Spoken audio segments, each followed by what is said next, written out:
Bonjour, Shavua Tov. Nous reprenons donc l'étude du livre de Yoshua et nous sommes au chapitre 19. Nous étudierons aujourd'hui deux chapitres, le 19 et le 20. Alors il est vrai que le chapitre 19 est très long puisqu'il fait 51 versets, mais finalement c'est essentiellement l'énumération des noms des villes qui délimitent les frontières de chaque tribu. Donc, comme on l'a déjà répété, les tribus de Réhouven et de Gad ont déjà pris à l'époque de Moshe leur part dans les territoires qui se trouvent à l'est du Jourdain, des territoires extérieurs. Alors on a vu donc deux tribus Réhouven et Gad. Ensuite, il a été question des territoires reçus par la tribu de Ménaché, une moitié avec Réhouven et Gad à l'extérieur, et l'autre moitié à l'intérieur des terres, ainsi que Éphraïm. Donc nous avons Réhouven, Gad, Ménaché, Éphraïm. On a parlé également de l'attribution des territoires à la tribu de Yehuda. Et il restait donc 7 tribus qui n'ont pas encore reçu leur part. Et nous avons vu que Yoshua a envoyé des délégations pour faire une carte d'Eretz Israël. Il a partagé les territoires qui restent, qui n'ont pas encore été conquis. Donc il reste à conquérir, partagé en 7 parts pour les 7 tribus restantes. Et nous avons déjà vu ce qui a été attribué avant la conquête, mais attribué à la tribu de Binyamin. Et maintenant, dans le Pérec 19, il est question des territoires qui vont être attribués par le tirage au sort, par le roi HaKodesh de Yoshua bin Nun, et par le Urim Vetumim, ce qu'on pourrait appeler, la traduction n'est peut-être pas très bonne, l'oracle divin, par El-Hazar qui était le Kohen Gadol.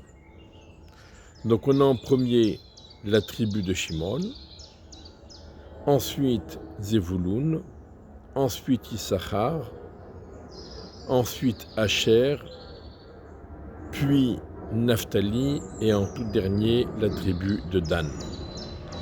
Alors, nous avons vu que la tribu de Shimon, la part qui va lui être attribuée est engloutie dans le territoire de Yehuda. Effectivement, Yehuda a reçu un territoire beaucoup plus important que ce qui lui aurait normalement revenu par rapport à la population. Et justement, une partie de ce territoire a été attribuée ensuite à Shimon, puisque Yaakov avait dit « Achalekem be Yaakov va'afitzem be Yisrael ». Shimon ve Lévi Ahim, Shimon et Lévi sont des frères, que les Hamas Mecherotem, ils ont pris possession de violence, des armes, et donc il faut les séparer.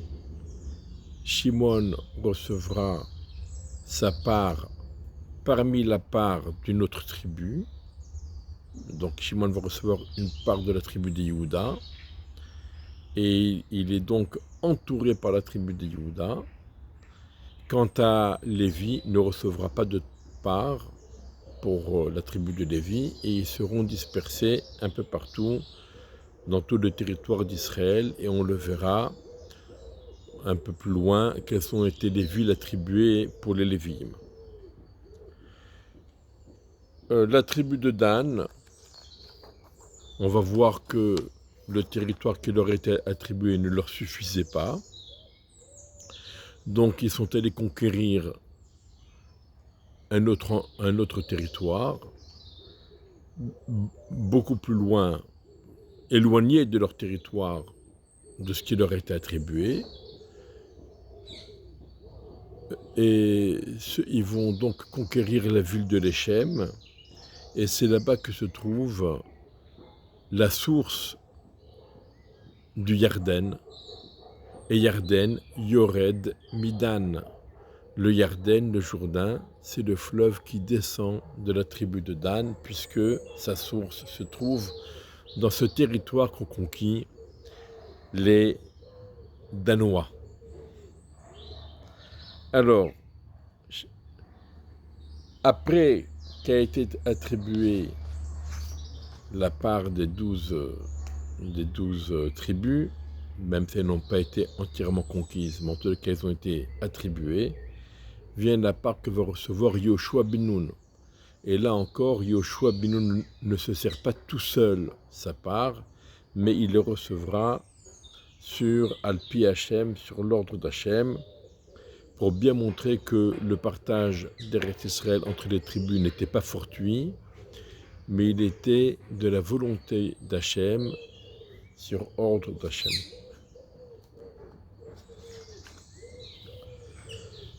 Donc ça c'est conclut le Pérec. Voici les parts qui ont été attribuées par Elazar HaKohen et Yoshua ben Nun et les chefs des tribus de Béné Israël. Begoral, par le tirage au sort. Beshilo, qui a été effectué à Shiloh, là où a été installé le Mishkan. L'Ifne Hachem devant Dieu, Petach Mod à la porte de la tente d'assignation. Vaïchalou, Mechalek et Haaretz, et ils ont terminé de partager, ça veut dire de désigner les parts attribuées à chacune des tribus. Et ensuite, nous passons au chapitre 20, et dans ce chapitre-là, il est question de l'attribution des villes de refuge. Dieda Yoshua, adresse-toi au Béni Israël, et tu leur diras, désignez pour vous des villes de refuge, ce dont j'ai parlé à votre sujet par l'intermédiaire de Moshe. On se rappelle qu'à la fin du livre de Bamidbar, et à la fin du livre de Bamidbar et dans la paracha de Shoftim, dans le livre de Devarim, il est question des villes de refuge. À quoi servaient ces villes de refuge? Pour fuir là-bas toute personne qui aurait tué quelqu'un involontairement, et ce sera pour vous une ville de refuge du vengeur de sang, pour ne pas que un proche de la personne qui a été tuée ne venge celui qui a été tué. Donc il faut aller, et le tueur qui a tué involontairement devait se rendre dans une ville de refuge. Et il se réfugiera dans une de ces villes, et il se tiendra à la porte de la ville, et il s'adressera aux oreilles des anciens de la ville, il adressera sa requête, et ils le récupéreront, ils vont le recueillir, ils l'accueilleront à l'intérieur de la ville, et ils lui donneront un endroit, et il sera installé avec eux. Donc il doit d'abord adresser sa requête, une demande aux anciens de la ville qui l'accueilleront et qui lui attribueront donc une place dans la ville. Et alors, à partir du moment où cette personne a été accueillie dans la ville, si le vengeur du sang le poursuit, ils ne le livreront pas entre ses mains. Les anciens de la ville ne livreront pas l'assassin entre les mains du vengeur, car c'est sans intention et involontairement qu'il a frappé son prochain. Il ne le haïssait pas d'hier et d'avant-hier. C'était involontaire. Alors, évidemment, il y a différents degrés de involontaire. Il y a celui qui a fait le maximum, il avait pris toutes les précautions nécessaires, et malgré tout, l'accident a eu lieu et une personne est morte de son fait. Et là, des fois, ça peut être considéré comme un acte, un cas de force majeure. Et dans ce cas, le tueur n'a même pas besoin de se réfugier dans une fuite de refuge parce qu'il n'a strictement rien à se reprocher. Et il y a bien sûr le cas inverse où la personne, même si ce n'était pas intentionnel, mais il n'a pris aucune mesure de sécurité ou presque pas. Alors, même si ce n'est pas intentionnel, mais puisqu'il a fait preuve de nonchalance et d'imprudence, alors ça s'apparente comme si c'était un cas volontaire, et là il n'a pas le droit de se réfugier dans la ville de refuge. Et il doit assumer les risques d'une mauvaise rencontre avec le vengeur du sang. Et il y a les cas où c'était vraiment involontaire. La personne avait pris des mesures de sécurité, peut-être pas toutes, mais il en avait pris suffisamment. On ne peut pas dire qu'il était imprudent et nonchalant. Ce n'est pas un cas de force majeure, mais ce n'est pas non plus de l'imprudence.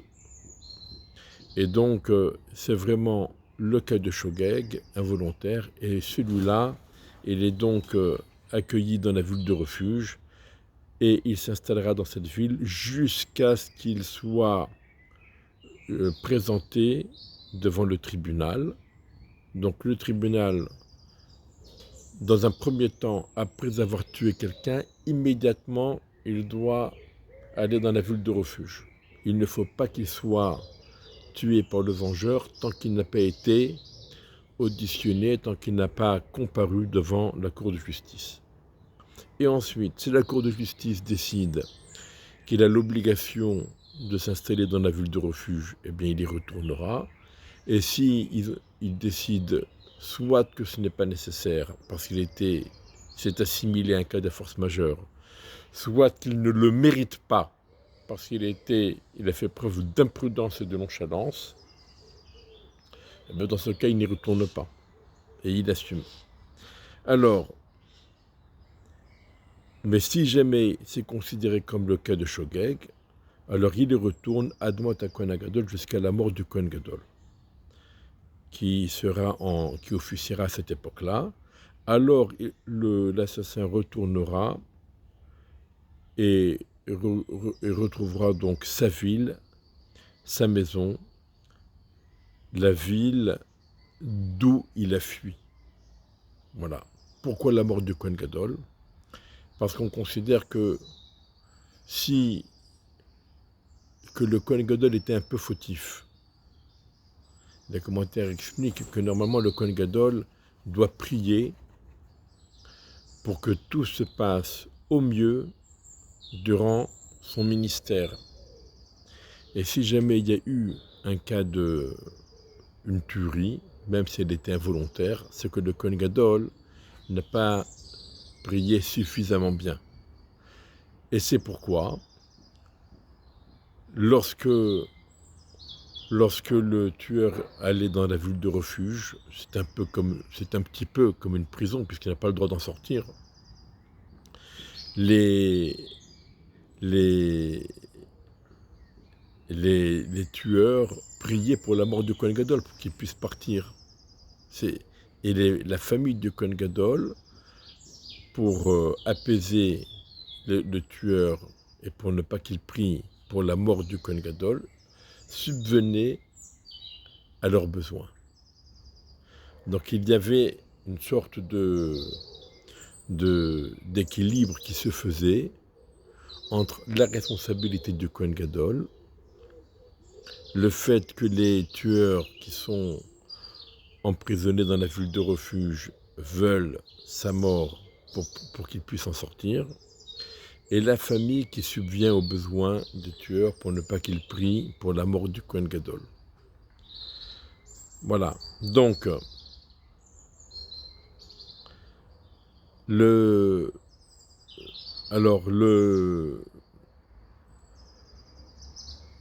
faut bien comprendre que la ville de refuge, c'était à la fois une, une punition, parce que même si c'est involontaire, mais peut-être que s'il avait pris un peu plus de précautions, ça ne serait pas arrivé. Donc il y a un côté de punition, il y a aussi un côté de sauvetage, puisque quand il est dans cette ville de refuge, le vengeur de sang ne peut pas l'atteindre, il est donc protégé, mais il y a aussi une capara, une expiation de la faute.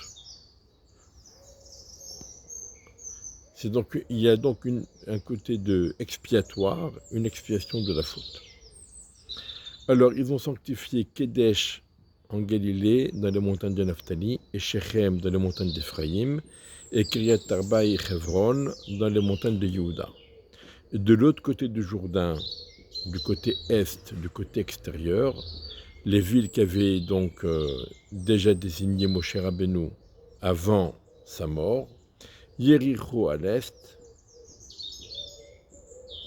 Alors ils ont donné Et Betzer Bamidbar Bamishor Memate Rouven, la ville de Betzer qui se trouve dans le désert, dans la plaine de la tribu de Rouven, et Ramoth à Gilad dans la tribu de Gad, et le Golan dans le Bashan de la tribu de Ménaché. Voici ce qu'étaient donc ces villes destinées pour tous les bénis Israël et pour tous les étrangers qui vivent avec eux, donc les convertis, pour qu'ils s'y réfugient, pour qu'ils fuient vers ces villes et pour qu'ils s'y réfugient. Kol Maken Nefesh B'Shtegat, tout celui qui aurait tué une personne involontairement, et qu'il ne meure pas entre les mains du vengeur de sang, jusqu'à ce qu'il ait comparu devant la justice, devant le tribunal. Voilà donc ces deux chapitres, 19 et 20, et le prochain chapitre sera, on parlera des villes qui ont été attribuées aux Lévi'im. On le verra donc la prochaine fois. Encore un petit mot à propos de la mort du Kohen Gadol. Le Rambam explique pourquoi, à la mort du Kohen Gadol, l'assassin volontaire pouvait retourner chez lui. Tout simplement, nous dit le Rambam dans le guide des égarés, Moré Nevuchim, c'est parce que psychologiquement, lorsqu'il y a une tragédie nationale, alors ça permet à la personne de faire la part des choses et ça calme la tragédie personnelle. Lorsque chacun est confronté à toutes sortes de petits problèmes personnels, mais lorsqu'il y a un gros problème, alors le gros problème fait qu'on ne fait plus tellement attention aux petits problèmes. La mort du Kohen Gadol est une tragédie nationale, c'est un événement national qui prend une telle ampleur que le proche parent de la personne défunte, le vengeur du sang, ça va le calmer par rapport à son problème personnel, et donc la personne qui a tué involontairement ne court plus vraiment de risque, et c'est pour ça qu'il peut rentrer chez lui. Qu'Akadosh Baruch Hu, bien sûr, nous sauve de tous ces accidents, qu'on ne soit ni l'auteur d'un tel accident, ni la victime d'un tel accident, et que nous puissions vivre toujours, tous ensemble, dans les meilleures conditions.